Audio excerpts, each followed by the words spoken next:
कूजन्तं राम रामेति मधुरं मधुराक्षरम् आरुह्य कविताशाखां वन्दे वाल्मीकि कोकिलम्।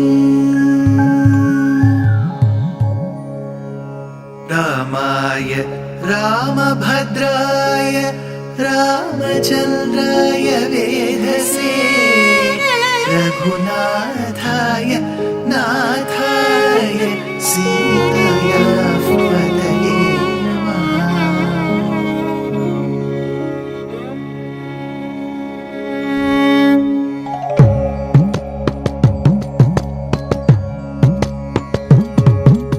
जयत्याश्रितसन्त्रास ध्वान्तविध्वंसनोदयः प्रभावान् सीतया देव्या परमव्योमभास्करः परमव्योमभास्करः।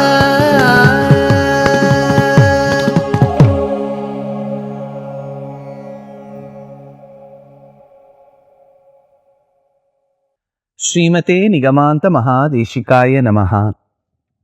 Hanuman Bhakti. Hanuman Bhakti, what we have on Hanuman and what Hanuman had for Prabhu Sri Ramachandra and Sita Mata is very well known. Of course, we have heard of incidents in some folklore and some regional transcreations of the Ramayana that Hanuman tore open his chest to showcase how he had placed Mata Sita and Prabhu Sri Ram in his heart. So all this is said. Of course, this composition celebrates Prabhu Sri Ramachandra's acts as sung by Hanuman. It is in the language, beautiful language, Telugu. Rati naina natini chese ni divya padamu koti naina jnanini jese ni namamu. So, Hanuman says, Rati naina natini chese, the one who turned the immovable Ahalya by giving her Shapa Vimochanam into a lady again. Natini jese ni divya padamu, your holy feet have done that act. Koti yaina jnanini jese ni namamu. The one who has made a primitive Vanara like Hanuman into a very, very great intellectual, it is the name of Rama. So, it is his feet which gave Shapa Vimochanam to Ahalya. It is his name which gave Jnanam to Hanuman. So, Hanuman attributed a lot or the entire success story of his to Prabhu Sri Ram. But there is one occasion. After having crossed the seas, when he comes to Lanka Pradesham, he is in search of Sita. He doesn't spot her.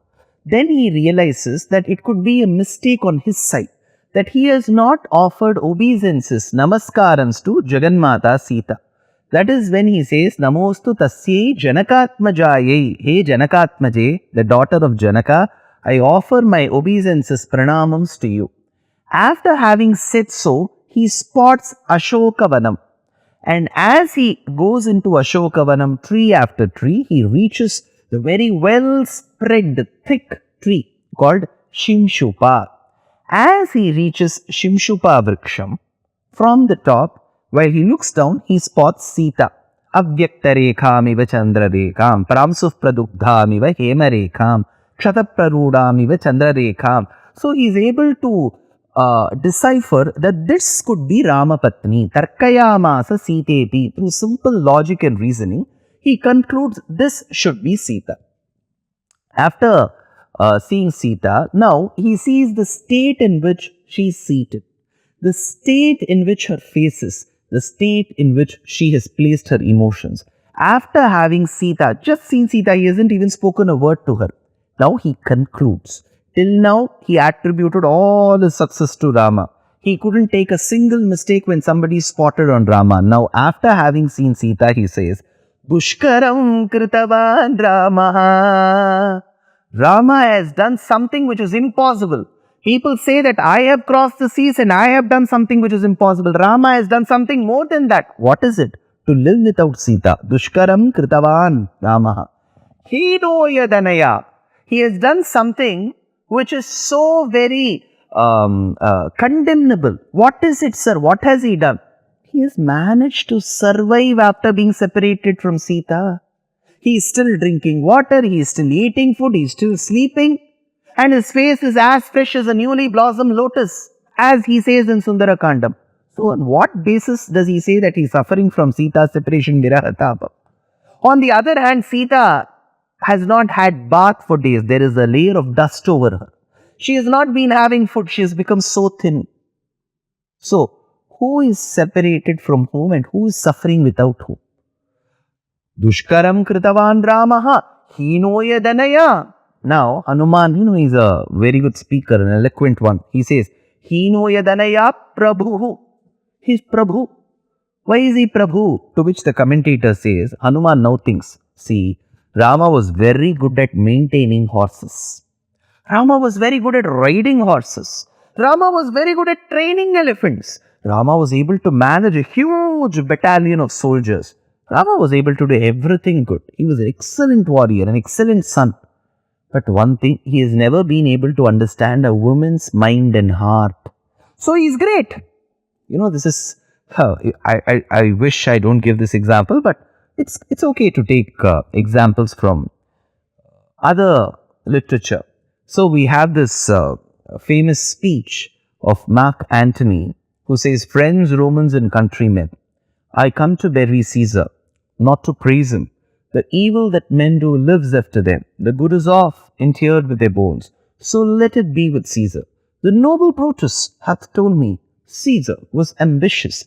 If it were so, it was a grievous fault. And grievously had Caesar answered it. Here are the leave of Brutus and the rest. For Brutus is an honorable man.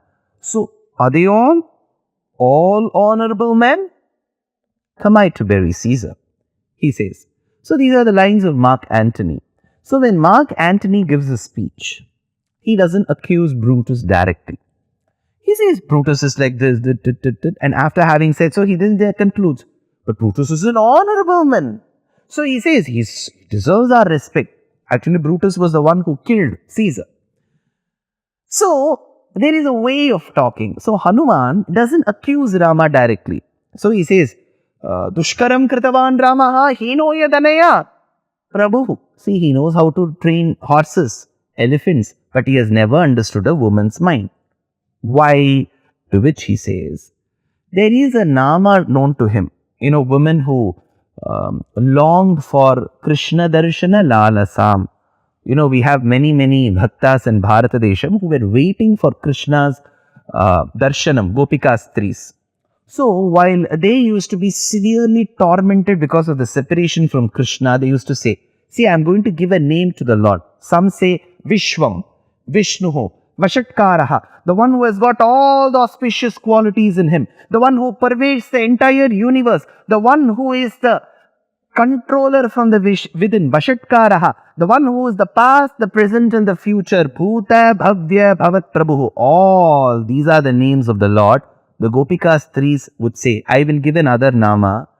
He is the one who never understands the worries of a woman. So this is one nama to the Lord. This is told in Tamil, the Tamil language as Pennin Varuttam Ariyada Perumal. Sir, are you praising him or are you poking fun at him? Whichever way you want me to think. So Hanuman says, Dushkaram kritavan Ramaha hinoya danaya Prabhu. Why doesn't he understand the mind of a woman? To which the commentator says, see, he has never ever incarnated as a woman. Where only when he has incarnated as a woman, he can probably understand how a woman thinks, how a woman feels. He has never done so. Sir, no sir, he incarnated as Mohini during Kurmavataram. Yes, but was it an incarnation truly? He was not born out of a mother's womb. He was not in a stage where the mother would train the girl child. He was not in a state where the girl would move with her fellow girls and would play and then think and hone her thoughts and skills. He just came. He wanted to defeat the Asuras. He did the task very effectively as Mohini and went back. So where is the question of him understanding the psychology of a woman? So because he has not been a woman, he has never incarnated as a woman sufficient enough to understand the mind and the heart of a woman. He never understands Sita's mind and thoughts, says Hanuman. Now the beauty is, Hanuman, who is a celibate, Naishtika Brahmachari, thinks how Rama should be thinking about Sita. Dushkaram kritavan Ramaha, hinoya danaya prabhu. Then comes another point. Dharayat atmanodeham. Hanuman feels, after having been separated from a lady like Sita, Rama should have abandoned his life. Abandoned his life? How, sir? How will he abandon? You just now said that when Hanuman wanted to commit suicide, when Sita wanted to commit suicide, suicidal thought is wrong. The body also, the Pancha Bhautika Shariram also belongs to Paramatma. If the body belongs to Paramatma, how do you say that Hanuman thought Rama could have committed suicide? Here the commentator says, Paradhinaha striyaha sarvaha. So maybe Hanuman was a devotee of Rama. A bhakta should not leave away his body, abandon his body without his master's permission. Sita is the wife of Rama, so she should have at least had a consent of him before parting away from the body. But Rama is his own king. He is a monarch. He could have left his body, but he didn't do it. Now comes the question. Na shoke navasidati, to which the commentator asks, if Hanuman feels after being separated from Sita, Rama could have abandoned his body, how could he do it? There is no weapon with him. To which Hanuman says, do you need a better weapon than sorrow? Na shoke navasidati. Do you think a sword, a knife, a brahmastram, a gada, these are the only weapons that can cause death? Na shoke. Sorrow, that sorrow which is there, formed because of the separation of Rama and Sita, could have been nurtured, and that sorrow was sharp enough, strong enough, long withstanding enough to kill Rama. So in other words, he says, Sita is separated from Rama. She feels it. She acts as per it. Whereas Rama, who is still separated from Sita, may have the sorrow, but the sorrow is not strong enough to kill him. He still has the willpower within him, whereas Sita doesn't have. Dushkaram kritavan Ramaha, hino yadanaya prabhu, dharayatyatmano deham, na shoke navasidati.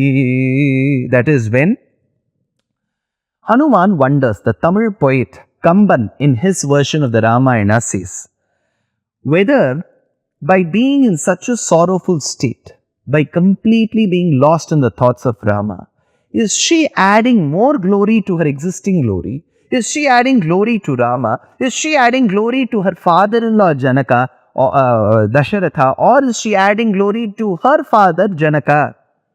Hanuman's beautiful verse. Punai Kalalliragavan Puyattayo Pugal Vanidayar Tilagatin Manatin Manbayo Vanai Kalal Arasarin Vanmai Vikidum Janakartam Kulattayo Yadai Shatrumo. What shall I praise? She is adding glory to everybody possible around her. Just by being one lady, she adds so much glory. Now Hanuman, after having seen Sita, so he bends in various angles and sees Sita. He's already seen Rama. Then he has a flash of Rama and Sita in front of him. He compares the pair. He says, Tulya Sheela Vayo Vrittam, Tulya Abhijana Lakshanam, Raghavor Hati Vaidehim, Tanchayam Asitekshana, Asitekshana, Asitekshana. He says, I have compared the two and I have come to a conclusion. What is the conclusion? Next episode. Dear Astika reader, I am happy to be authoring a 2-part book on the Ramayana in English. The first part is slated for release in the year 2024. The book aims to recreate and retell the Ramayana of Valmiki, conforming to the ancient commentaries and other allied literature. To receive notifications of the book release, kindly register with www.deshikadaya.org books. Namaskaram.